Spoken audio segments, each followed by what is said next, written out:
বন্ধুরা, welcome back to my channel. আমি মৌসুমি diary. তোমরা সবাই কেমন আছো? আশা করি তোমরা ভালো আছো।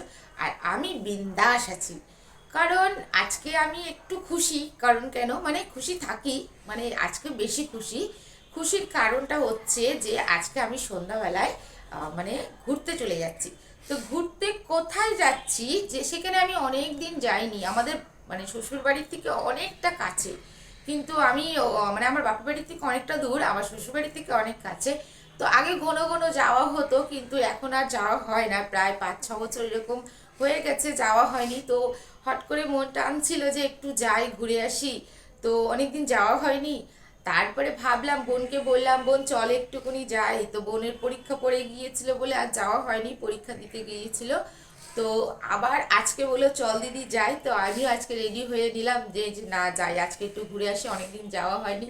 তো কোথায় যাচ্ছি তোমাদের এখন আমি কিছু বলবো না, চলো তোমাদেরকেও দেখাবো, তোমরাও আমার সাথে থাকো, চলো। তো প্রথমেই এসে আগে আমি ডালাটা কিনে নিলাম। এখানে ডালাটার দাম নাকি বেড়ে গেছে, কেন আমি 5 বছর পর এসছি, তো সেরকম একটা বুঝতে পারিনি। তো আমি খুবই একটু কম দামে ডালাটা নিলাম। তো এসেছি কোথায়, তোমরা হয়তো ভাবছো আমি কোথায় এসেছি, কেন ডালা কিনছি। তো আমি বাগুইহাটি তেঘরিয়ার লোকনাথ মন্দিরে চলে এসেছি 5 বছর পর। অনেক দিন আসা হয়নি, তো সর্বপ্রথম এসেই আমি জুতোটা রাখছি।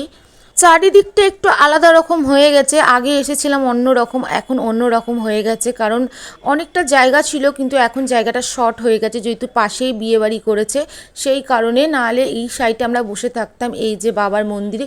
আর আসতে না আসতে আমাদের ভাগ্যটা দেখো, যেহেতু সঙ্গে সঙ্গে আরতি আরম্ভ হবে, আরতিটা দেখতে পাবো।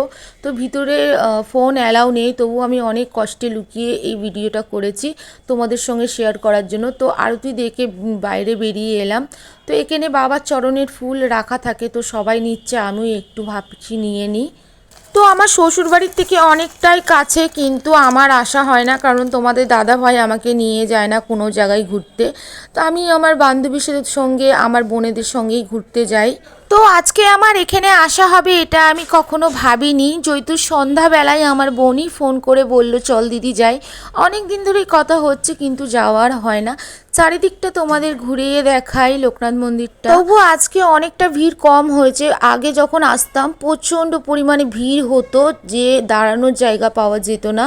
তো ভিতরে সেরকম লোক একটা নিতও না, কারণ আরতির সময় বসার জায়গা থাকতো না বলে অর্ধেক মানুষ বাইরেই বসে থাকতো। যেহেতু আজকে একটু ফাঁকা ফাঁকা রয়েছে। তো আবার কবে আসতে পারবো এই মন্দিরে সেটা জানি না, কিন্তু এটা তো অনেক বছর পরই এলাম। তো চলে যাব, এইবার বেরিয়ে যাব, কারণ আরও সব মানুষ আছে, তারা বসবে দেখবে, যাদের অনেকটা বসা হয়ে যায় তাদেরকে বের করে দেয়। তো আমরা এবার বেরিয়ে যাব। তো বেরিয়ে যেয়ে আগে একটু প্রসাদ খেয়ে নেবো, এখানে প্রসাদ দেয়, বেরোনোর সময় প্রসাদ খাওয়া হয়। তো দেখো বন্ধুরা, আমার বোন ক্যামেরাটা চালু করেছি বলে, ফোনের ক্যামেরাটা, তো মুখটা ঢাকা দিয়ে কিভাবে রয়েছে দেখো। আর আমি তো হাসে হেসে মরে যাচ্ছি।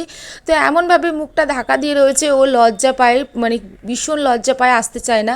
আর আমরা তো রেস্টুরেন্টে এসেছি একটু খাওয়ার জন্য। তো এখানে প্রথমেই চিকেন পকোড়া নিয়ে নিলাম 3টে।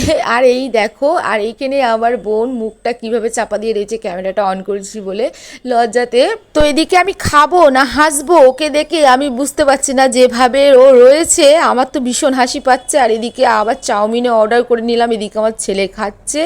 তো খাওয়া দাওয়ার পরে এবার বাড়ির দিকে রওনা দেবো। তো এইদিকে দেখে তো আমার ভীষণ হাসি লাগছে। আবার দেখো ক্যামেরাটা অন করেছি, তো পিছনে আমার পিছনে দাঁড়িয়ে রয়েছে খাওয়া ছেড়ে, কিছুতেই ও মুখ দেখাবে না, লজ্জা পাচ্ছে। ও হাতে পকোড়া নিয়ে মুখ ঢাকা দিচ্ছে।